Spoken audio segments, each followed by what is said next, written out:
الحمد لله وكفى وسلام على عباده الذين اصطفى أما بعد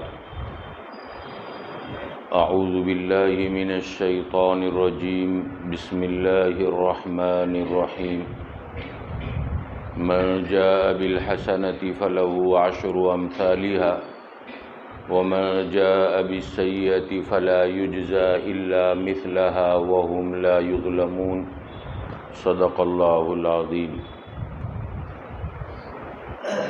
ویسے تو زکوٰۃ سال پورا ہونے پر فرض ہے۔ کسی کا مہینہ رجب میں سال پورا ہوتا ہو، رجب کے مہینے میں، تو رجب کے مہینے میں زکوٰۃ نکالنا ہے، کسی کا شعبان میں اور کسی کا رمضان میں۔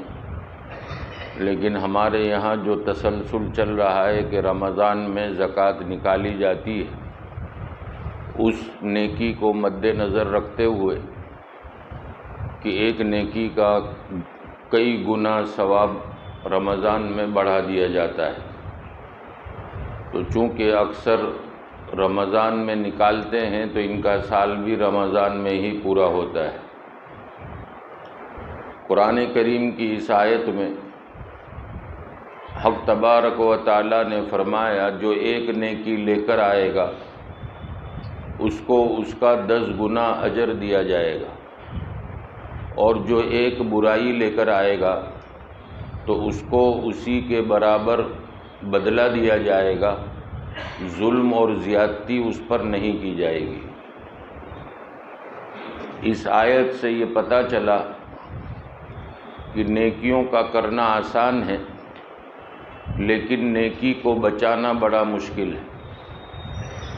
ایمان والا جب صبح کرتا ہے تو صبح سے اس کی نیکیاں شروع ہو جاتی ہیں، اور رات کو جب اپنے بستر پر پہنچنے ہوتا ہے نفس یہ دیکھتا ہے کہ اس کی نیکیوں کا انبار لگ چکا، اس کی نیکیوں کا ڈھیر لگ چکا۔ اب یہ نیکیوں کی برکت سے اللہ سے قریب ہوگا، اور نیکیوں کی برکت سے اس کا شمار اللہ کے محبوب اور مقبول بندے میں ہوگا۔ تو وہ یہ سوچتا ہے کہ کسی بھی طرح سے رمضان جیسے مہینے میں بھی اس کو ترقی نہیں کرنے دینی۔ وہ یہ کوشش کرتا ہے کہ رات کو مسجد سے نکلا، گھر پہنچنے سے پہلے اس کی نیکیوں کو تباہ اور برباد کیسے کیا جائے، تو وہ یہ کرتا ہے کہ کسی کی غیبت کروا لی، سارے دن کی نیکیاں پل بھر میں ختم ہو گئی۔ جس طرح سے زبان سے غیبت کرنا حرام ہے، اسی طریقے سے کانوں سے غیبت کا سننا بھی حرام ہے۔ اگر ہم کسی کے پڑوس میں بیٹھے ہوئے اور وہ جو ہے موبائل پر کسی کی غیبت کر رہا ہے اور ہمارے کان میں اس کی آواز آ رہی ہے، تو علماء فرماتے ہیں کہ اس جگہ سے اٹھ کر دوسری جگہ چلا جائے، ورنہ یہ نفس جو سال بھر غیبت کا عادی رہا، اس کو غیبت سننے میں بڑا مزہ آئے گا کہ فلانے کا کیا ہوا، آج مجھے ڈیٹیل سننے کا موقع مل گیا، آج میں اس کی ڈیٹیل سن لوں۔ جب یہ ڈیٹیل سنے گا، تلاوت کی نیکیاں، روزے کی خیر اور برکت، نوافل کی نیکیاں، افطار کروانے کی نیکیاں، سحری کروانے کی نیکیاں، ساری نیکیاں پل بھر میں ختم۔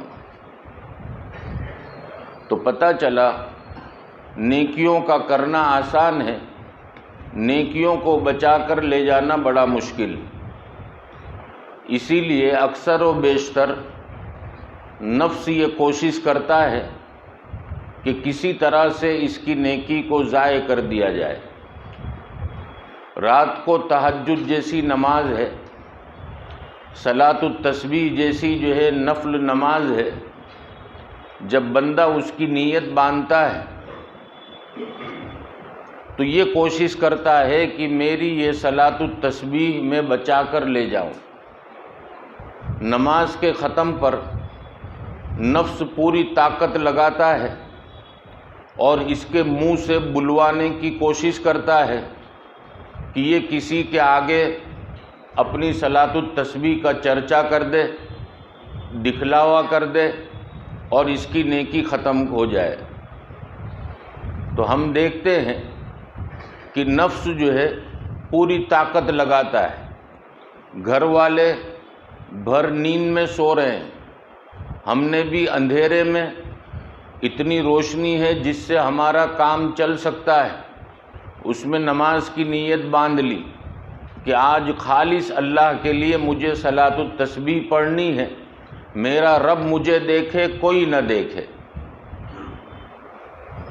لیکن نماز کے ختم پر نفس پوری طاقت لگاتا ہے کہ گھر والوں میں سے کسی کو اٹھا دے تاکہ گھر والوں کو پتہ چلے تو کتنا متقی اور پرہیزگار ہے۔ تیری رمضان جیسے مہینے میں ایک دن صلاۃ التسبیح قضا نہیں ہوتی، تو اپنے گھر والوں کو بتا دے۔ نفس یہ کوشش کرتا ہے تو بندہ جو ہے عملی طور پر کبھی لائٹ چالو کر لی، یا کبھی جو ہے لائٹ چالو کرنے کے بعد بھی گھر والوں میں سے کسی کی آنکھ نہ کھلی تو سحری کے وقت، جگانے کے وقت اپنے منہ سے یہ الفاظ نکالتا ہے کہ میں تو صلاۃ التسبیح میں تھا، مجھے تو ایسا گمان تھا کہ آپ اٹھ گئے ہوگے، یہ تو اچھا ہوا میں نے سلام پھیرا اور آپ لوگوں کو دیکھا تو آپ لوگ سوئے ہوئے تھے، دکھلاوا ہو گیا، نماز جو ہے، نماز کے جو خیر اور برکت تھی وہ ضائع ہو گئی۔ اللہ نے قرآن کریم کی تلاوت کا شوق اور ذوق عطا فرمایا۔ کوئی اس ماہ مبارک میں 15 پارے روزانہ پڑھ رہا ہے، کوئی ایک ختم بھی کر رہا ہے، کوئی 10 پارے کی تلاوت بھی کر رہا ہے اور کوئی 3 پارے کی تلاوت بھی کر رہا ہے۔ ہر آدمی اپنی استعداد سے کچھ بڑھ کر قرآن کی تلاوت کر رہا ہے۔ اب نفس یہ کوشش میں رہتا ہے کہ اس کی تلاوت والی نیکیوں کو کیسے ختم کیا جائے، تو وہ یہ کوشش کرتا ہے کہ اپنے جو ہے پڑوس میں بیٹھنے والا اس کو بتائے، یا اپنے جو ہے گھر والوں کو بتائے، یا اپنی امی کو بتائے کہ امی مجھے تو ٹائم ہی نہیں ملتا، اس لیے کہ روزانہ 15 پارے میں نے باندھ لیے، جب سے جو ہے روزانہ 15 پڑھتا ہوں وقت ہی نہیں ملتا۔ اپنی نیکی بتلا دی، اجر و ثواب جو ہے مل تو گیا، لیکن اس کا جو فائدہ اور اس کا جو اثر ہونا چاہیے وہ اثر نہیں ہوتا۔ یہ اللہ کی بہت بڑی کریمی ہے اور بہت بڑی رحیمی ہے کہ بندہ جب خدا کی نافرمانی کرتا ہے تو خدا 4 نعمتوں کو تو اس پر سے ختم نہیں کرتے۔ 4 نعمتیں گناہ کے بعد بھی جاری ہیں۔ آج ایک بچہ گھر کے اندر باپ کی نافرمانی کر لے، ماں کی نافرمانی کر لے، تو ماں کچھ چیزیں جو ہے اس کے سامنے دوسرے بچوں کو دیتی ہے تاکہ اس کو عبرت حاصل ہو کہ ماں کا مقبول بننے پر انعامات زیادہ ملتے ہیں، اور باپ کا جو ہے مقبول بننے پر انعامات زیادہ ملتے ہیں، اور جب باپ کی نظر سے گرتا ہے تو باپ اس کے خرچے کے اندر بھی کمی لا دیتا ہے۔ باپ جو ہے اس کے پاس سے گاڑی کی چابی بھی لے لیتا ہے۔ لیکن میرا اور آپ کا رب جو رحیموں میں سب سے بڑا رحیم ہے، کریموں میں سب سے بڑا کریم ہے، گناہ ہو رہا ہے، اور گناہ اتنا خطرناک چیز ہے کہ زمین کے جس حصے پر یہ گناہ ہوتا ہے زمین چیخ اور پکار اٹھتی ہے کہ یا اللہ اس کے بوجھ سے مجھے نجات دے دے۔ وہ در و دیوار جو اس کو گناہ کرتے ہوئے دیکھتے ہیں وہ اس کی حیاتی میں روتے ہیں کہ یا اللہ اس کا پڑوس ہم کو نصیب نہ فرما. پھر ہمارے گھر بکنے لگتے ہیں، دکانیں بکنے لگتی ہیں، ہم کہتے ہیں اچانک کیا ہو گیا؟ کچھ نہیں ہوا. یہ در و دیوار جو تیرے گناہ کرنے کی وجہ سے اکتا گئے اور خدا سے پناہ مانگی تیری، خدا نے ان کی دعا قبول کر لی. تو جب تک بندہ حیات ہے، در و دیوار زمین کے وہ حصے اس کے گناہ کرنے پر جو ہے روتے ہیں، اور جب اس کا انتقال ہو جاتا ہے تو خوش ہوتے ہیں کہ اللہ تو نے اس ظالم سے ہم کو نجات دے دی. آج ہم یہ کہتے ہیں کہ یہ صغیرہ گناہ، یہ کبیرہ گناہ. گناہ کی مثال زہر جیسی ہے. زہر چاہے تھوڑا ہو یا زیادہ ہو، یہ جان لینے والا ہے. تو گناہ گناہ ہی ہے، چاہے اس کو ہم صغیرہ کہیں یا کبیرہ کہیں.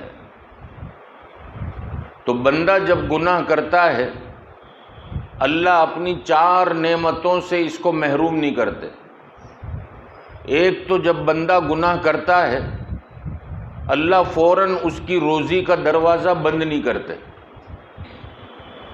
چلتا رہتا ہے، کاروبار چل رہا ہے، انکم آ رہی ہے. یہ سمجھتا ہے کہ گناہ کا نعوذ باللہ کوئی نقصان نہیں، تو اللہ جو ہے فوراً روزی کا دروازہ بند نہیں کرتے. دوسرے نمبر پر جب بندہ گناہ کرتا ہے تو اللہ اس کی صحت اور تندرستی فوراً ختم نہیں کرتے. اس کو تندرستی بھی جو ہے رہنے دیتے ہیں. اس نے ہاتھ اٹھا لیا، کسی پر ظلم کر لیا، کسی نے بیوی پر ہاتھ اٹھا لیا، کسی نے جو ہے ماں اور باپ پر ہاتھ اٹھا لیا، کسی نے جو ہے ناحق کسی پر ظلم کر لیا. بندے کا گناہ تو ہوا ہی ہے، لیکن اللہ رب العزت اس کی وجہ سے اس کی تندرستی فوراً جو ہے چھینتے نہیں. آج ہمارے معاشرے میں کئی لوگ جو ہے اس دھوکے میں پڑے ہوئے ہیں کہ میرے گھر میں بہو پر ظلم اور ستم ہو رہا ہے، ساس پر ظلم اور ستم ہو رہا ہے، بھابھی پر یا ننند پر جو ہے ظلم اور ستم ہو رہا ہے، ہماری تندرستی تو برقرار ہے. یہ ایک دھوکہ ہے. اللہ جو ہے تندرستی کو فوراً نہیں چھینتے. جب وقت آئے گا اللہ بدن کی طاقت کو ختم کر کے رکھ دیں گے. جب وقت آئے گا اللہ آنکھوں کی روشنی چھین کر رکھ دیں گے. جب وقت آئے گا اللہ ہاتھوں کو بیکار کر کے رکھ دیں گے، اور اس وقت جو ہے یہ روئے گا اور کہے گا کہ جو ہے رات تک تو میں صحیح سالم تھا، پتہ نہیں مجھے کیا ہو گیا، اچانک جو ہے لقوے کی اثر ہو گئی. تو پھر جو ہے اللہ ڈھیل دیتے ہیں، اس کے بعد پکڑتے ہیں. تو دوسری نعمت، پہلی نعمت گناہ کرتے ہی اللہ اس کی روزی کا دروازہ بند نہیں کرتے. نمبر 2، گناہ کے باوجود اس کی تندرستی کو فوراً ختم نہیں کرتے. اور تیسرا جو ہے بندہ گناہ کرتا ہے تو اللہ اس کو فوراً ذلیل نہیں کرتے. لوگوں میں اس کا چرچا نہیں ہوتا کہ یہ بدماش قسم کا آدمی، یہ چوری کرنے والا، یہ کرنے والا. اللہ پہلے ڈھانک لیتے ہیں، لیکن جب لمٹ کراس کرتا ہے تو پھر اللہ اس کو جو ہے ذلیل کر کے رکھ دیتے ہیں. اور چوتھی چیز کہ جب بندہ اللہ کی نافرمانی کرتا ہے تو اللہ رب العزت اس کو فوراً پکڑتے نہیں، ڈھیل دے دیتے ہیں. نبی کریم صلی اللہ تعالی علیہ وسلم نے جب انسانیت ظلم اور ستم کے اندر پڑی ہوئی تھی، اس وقت آ کر لوگوں کے سامنے اسلامی باتیں کی کہ اسلام ہمدردی کا سبق دیتا ہے، اسلام بھائی چارگی کا سبق دیتا ہے، اسلام گناہ سے روکتا ہے اور نیکیوں پر ابھارتا ہے۔ تو وہ اس وقت جتنے بے ایمان تھے، چونکہ وہ یہ سمجھتے تھے کہ ہم جو کر رہے ہیں یہ نفع والی چیز ہے اور اللہ کا نبی ان چیزوں سے منع کر رہا ہے۔ مثال کے طور پر ان کے یہاں لڑکی پیدا ہوتی تھی، لڑکی کو زندہ دفن کر دیا جاتا تھا۔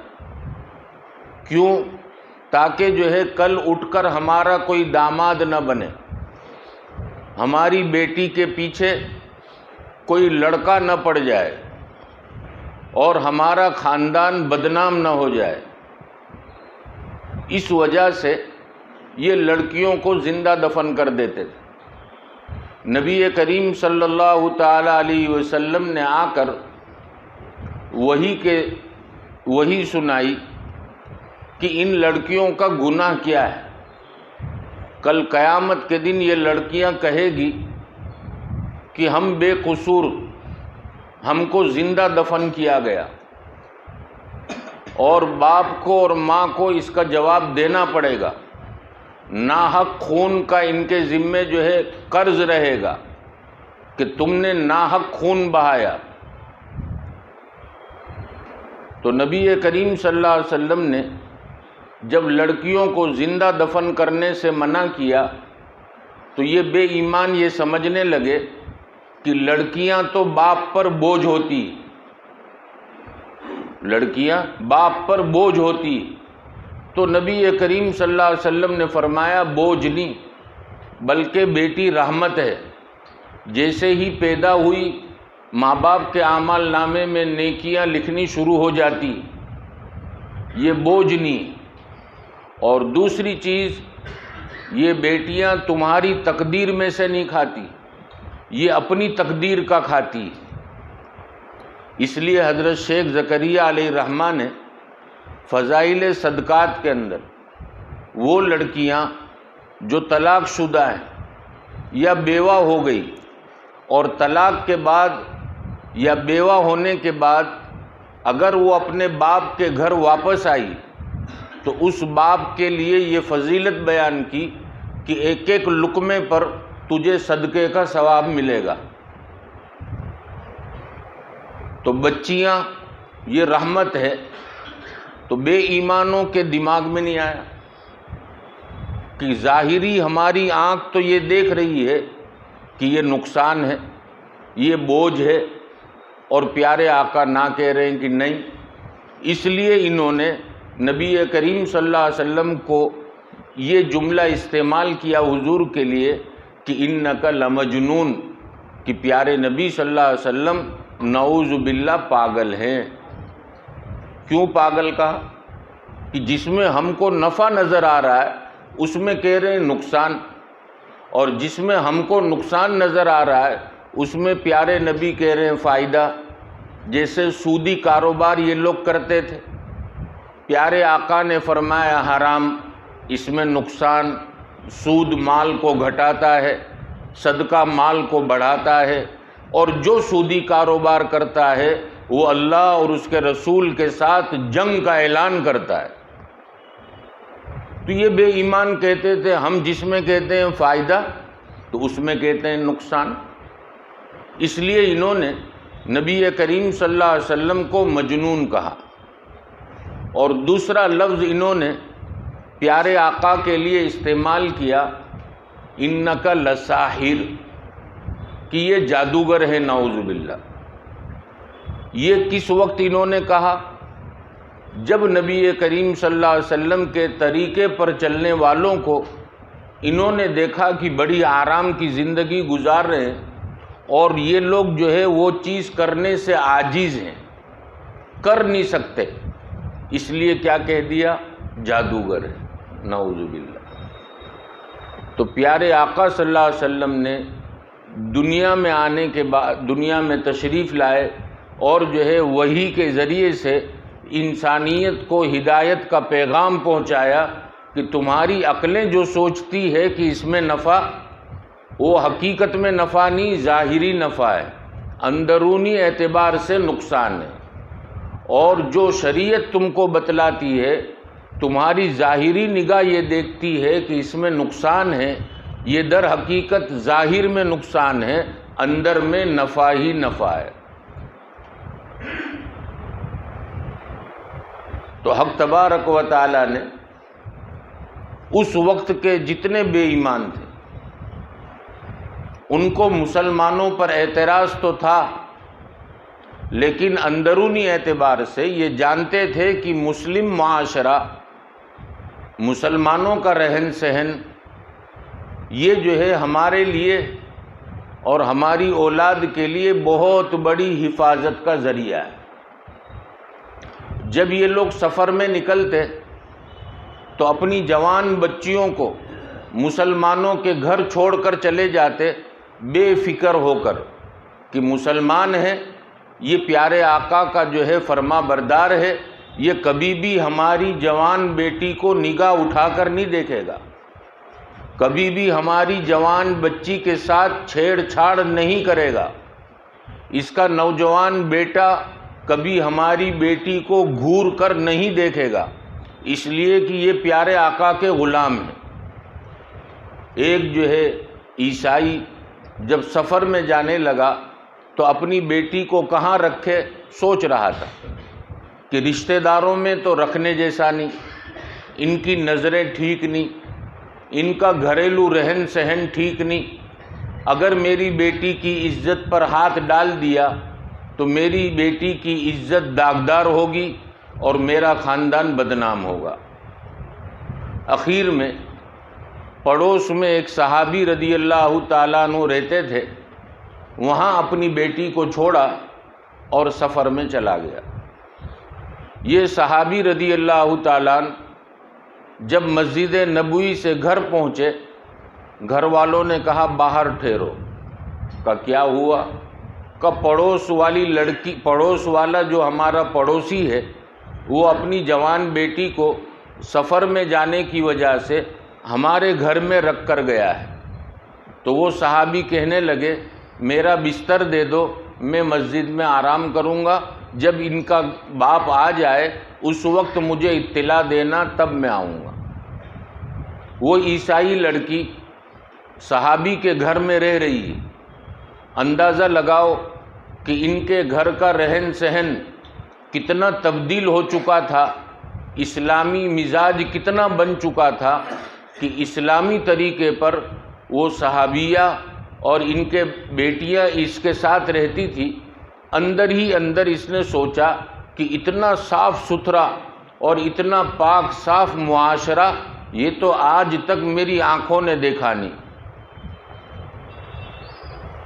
تو اس نے کہا کہ ایسی کیا چیز ہے کہ تم میرا اتنا خیال رکھتے ہو؟ کہا ہمارے پیارے نبی صلی اللہ علیہ وسلم نے فرمایا اکریم الضیوف، مہمانوں کا اکرام کرو، اس لیے ہم تمہارا اکرام کر رہے ہیں۔ پانی پہلے تم پیو، کھانا پہلے تم کھاؤ، تمہارے کپڑے ہم دھوئیں گے، تمہارا بستر ہم بچھائیں گے۔ یہ سارے اخلاق دیکھے وہ عیسائی لڑکی جو ہے سوچنے لگی کہ ابا آئیں تو ان کو کہنا پڑے گا کہ اتنا صاف ستھرا جو ہے معاشرہ جو مذہب اسلام نے دیا، جس کے اندر ہماری اتنی سلامتی اور اتنی سیفٹی، تو کیوں نہ ہم اسلام میں داخل ہو جائیں۔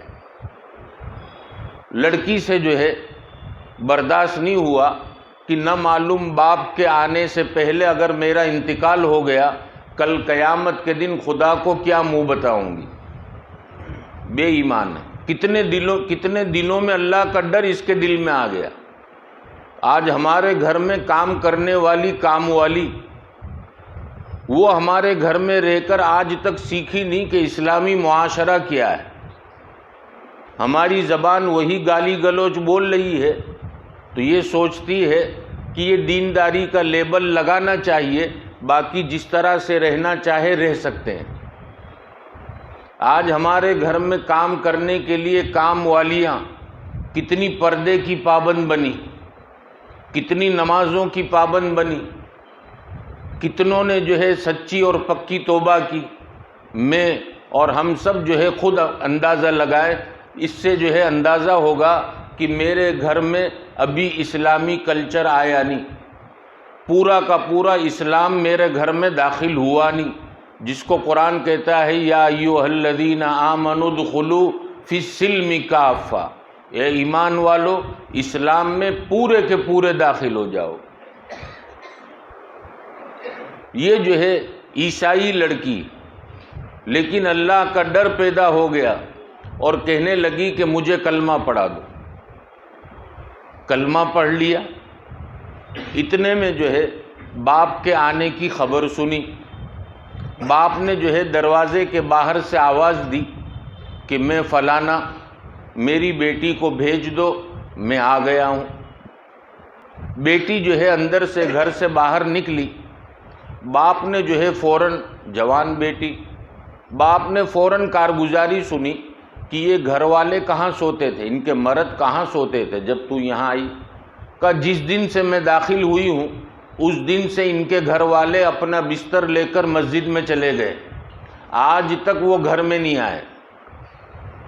کارگزاری سننے کے بعد باپ کہنے لگا بیٹا میرا جی چاہتا ہے کہ ایسے اسلام میں ہم کیوں نہ داخل ہو جائیں جس میں ہماری عزت کی حفاظت اتنی، تو پھر جب اسلام میں داخل ہوں گے تو خود خدا ہماری کتنی حفاظت کرے گا۔ بیٹا ابا ابھی آپ نے سوچا میں تو کلمہ پڑھ چکی ہوں، باپ نے بھی کلمہ پڑھ لیا۔ تو یہ چند دن جو ہے لوگوں کی زندگیوں کو تبدیل کر ڈالتے تھے۔ آج ہمارے بازار کا حال ہم دیکھیں کہ ہمارے بازار میں آنے والا بے ایمان اگر ہماری اسلامی تجارت دیکھ کر باہر نکلے تو وہ کہے گا کہ نہیں، تجارت تو یہی سچی ہے، لیکن ہم نے اسلامی معاشرے پر تجارت نہیں کی، ہم دنیا والوں کی طرح تجارت کرنے لگے۔ آج وہ ہمارے بازار میں آتا ہے اور برائیاں ہماری لے کر جاتا ہے۔ مدینۃ المنورہ ایک صحابی رضی اللہ تعالیٰ عنہ کی دکان تھی، غلہ بیچا کرتے تھے، یعنی اناج وغیرہ بیچتے تھے۔ اس بازار میں ایک یہودی آیا غلہ خریدنے کے لیے۔ اس کو معلوم تھا کہ مسلمان جو ہے سچائی کے ساتھ تجارت کرتے ہیں اور ناپ تول میں کمی نہیں کرتے، کیونکہ قرآن کریم نے تاکید کی ویل للمطففین، بڑی بربادی ہے ان لوگوں کے لیے جو ناپ تول میں کمی کرتے ہیں۔ تو مسلمان کبھی ناپ تول میں کمی نہیں کرتا۔ تو یہ جا کر کھڑا ہوا مسلمان کی دکان کے پاس اور کہا اتنا اتنا اناج مجھے دے دو۔ وہ مسلمان کہنے لگا کہ الحمدللہ میری تجارت آج اتنی چل چکی کہ میرے گھر کا گزران آسانی سے چل جائے گا، لیکن سامنے جو دکان ہے وہاں صبح سے لے کر ابھی تک کوئی گھراک نہیں آیا، تو تم مجھ سے سودا لینے کے بجائے اگر سامنے والی دکان سے سودا لے لو تو تم نے مجھ پر بہت بڑا احسان کیا۔ یہودی کہنے لگا مجھے تو پیسے سے لینا ہے، آپ سے لوں یا وہاں سے لوں؟ جب سامنے والی دکان پر پہنچا تو تعجب کی نگاہ سے دیکھنے لگا کہ یہ تو میرے بھائی یہودی کی دکان، مسلمان کی نہیں، یہودی کی۔ اور وہ یہودی بھی خوش ہو گیا کہ گھراک آ گیا، اس کو جلدی جلدی جو ہے غلہ دے دیا، پیسے لے لیے، اور وہ جو ہے اپنا سامان لے کر چلا، اور پھر سے وہ صحابی کی دکان کے سامنے آ کر کھڑا ہو گیا۔ وہ صحابی کہنے لگے میرے بھائی میں نے تم کو کہا سامنے سے سودا لے لو، یہاں کیوں کھڑے ہو؟ وہ کہنے لگا سودا تو سامنے سے لایا ہوں، ایمان تمہارے پاس لینے آیا ہوں۔ تو وہ بازار تھے کہ یہودی داخل ہوتا تھا، ایمان لے کر باہر نکلتا تھا۔ حق تبارک و تعالی ہم سب کو بھی اسلامی معاشرہ پورا اپنانے کی توفیق اور سعادت نصیب فرمائے۔ سبحانک اللہم و بحمدک و تبارک اسمک و تعالی جدک و لا الہ غیرک اللہم لک الحمد کلہ ولک الشکر کلہ والیک یرجع الامر کلہ نحن نستغفرک ونتوب الیک ونصلی علی رسولہ النبی الکریم۔ اے اللہ ہم سب کے گناہوں کو معاف فرما دیجئے، ہمارے قصور اور کوتاہیوں کو درگزر فرما دیجئے، آپ کی مرضیات پر زیادہ سے زیادہ چلا کر آپ کی نامرضیات سے ہماری حفاظت فرما لیجئے۔ پیارے آقا محمد الرسول اللہ صلی اللہ تعالی علیہ وسلم کے طریقوں کی محبت اور غیروں کے طریقوں کی نفرت ہمارے اہل و عیال کے دلوں میں اتار دیجئے، دوام ذکر اور دوام طاعت کی توفیق نصیب فرما دیجئے۔ مولا کریم ہمارے بازار کو اسلامی مزاج والا بنا دیجئے، ہمارے بھائیوں کو ہم سب کو اسلامی طریقے پر تجارت کرنے کی توفیق عطا فرما دیجئے۔ مولا کریم ہمارے گھر کے رہن سہن میں پیارے آقا کے ایک ایک طریقے کو داخل فرما دیجئے، غیروں کے طریقوں سے ہمارے گھروں کو پاک اور صاف فرما دیجئے۔ مولا کریم جب پیارے آقا کے طریقے تھے ہمارے گھروں میں خیر اور برکت تھی، مولا کریم جب سے غیروں کے طریقے آئے ہیں ہمارے گھروں میں لڑائی اور جھگڑے ہیں، ہمارے گھروں میں قتیاں ہیں، ہمارے گھروں میں ایک دوسرے کے خلاف سازشیں رچی جا رہی ہیں، ہمارے گھروں میں ایک دوسرے پر حسد اور کینہ ہو رہا ہے۔ مولا کریم اس گندے معاشرے سے ہماری نسلوں کی حفاظت فرما لیجئے۔ مولا کریم بیماروں کو شفائے کاملہ عاجلہ کلیہ نصیب فرما دیجئے، مقروضوں کے قرضوں کی غیب سے ادائیگی کی شکلیں اور صورتیں پیدا فرما دیجئے، قید و بند میں محبوسوں کو رہائی نصیب فرما دیجئے، مقدمات میں ماخوذوں کو برات نصیب فرما دیجئے، جو جس پریشانی میں گرفتار ہے اس کو نجات عطا فرما دیجئے۔ ہمارے تمام بھائیوں کو ہم سب کو حلال اور برکت والی روزی عطا فرما دیجئے، آپ کے خزانوں سے ہمارے خزانوں کو بھر دیجئے، مخلوق کا محتاج اور دست نگر نہ بنائیے، مخلوق کے سامنے ہاتھ پھیلانے سے ہماری نسلوں کی حفاظت فرما لیجئے۔ مولا کریم ہمارے مدارس کے جتنے احباب دور دراز سے تشریف لائے مولا کریم سب کے تقاضوں کو عافیت کے ساتھ پورے فرما دیجئے۔ مولا کریم جتنے لوگ ان کے لیے کوششیں کر رہے ہیں مولا کریم سب کو دنیا اور آخرت میں بہتر بدلہ عطا فرما دیجئے۔ ہماری مساجدوں کی، مدارسوں کی، خانقاہوں کی، مقابروں کی، دینی مراکزوں کی، دعوت اور تبلیغ کے مراکز کی اور جو کام آپ کے نزدیک حق ہیں سب کی حفاظت فرما لیجئے، کام کرنے والوں کی بھی حفاظت فرما لیجئے۔ مولا کریم ہمارے ملک میں امن و امان کی، ہدایت کی ہواؤں کو چلا دیجئے۔ ہمارے بڑوں نے اس ملک میں جو اسلامی شعار اختیار کیا مولا کریم اس شعار کو قیامت تک باقی فرما دیجئے۔ مولا کریم جتنی ہمارے برادران وطن کے دلوں میں نفرتیں ہیں ان نفرتوں کو محبتوں سے تبدیل فرما دیجئے۔ مولا کریم ماہ مبارک کی قدردانی نصیب فرما دیجئے، نیکیوں کو بچا کر لے جانے والا بنا دیجئے۔ مولا کریم ہمارے جتنے بڑے بزرگ یہاں بیٹھے ہیں سب کی عمروں میں برکت عطا فرما دیجئے، ان کا سایہ ہم پر اور ان کی اولاد پر تا دیر قائم فرما دیجئے۔ مولا کریم معصوم چھوٹے چھوٹے بچے بھی ہیں مولا کریم ان سب کو حافظ قرآن بنا دیجئے، عالم با عمل بنا دیجئے، دین کا داعی بنا دیجئے۔ ہمارے نوجوانوں کو دین کے لیے جان اور مال کی قربانی دینے والا بنا دیجئے، ہمارے نوجوانوں کو دین کا شوق اور ذوق عطا فرما دیجئے، عملی زندگی عطا فرما دیجئے۔ مولا کریم ہم سب کو حرمین شریفین کی بار بار مقبول حاضری نصیب فرما دیجئے۔ آپ کے جتنے بندے یہاں موجود ہیں سب کی جائز اور نیک تمنائیں پوری فرما دیجئے۔ اللہم صلی علی محمد النبی الامی وعلی آلہ وسلم تسلیما۔ سبحان ربک رب العزت عما یصفون وسلام علی المرسلین والحمد للہ۔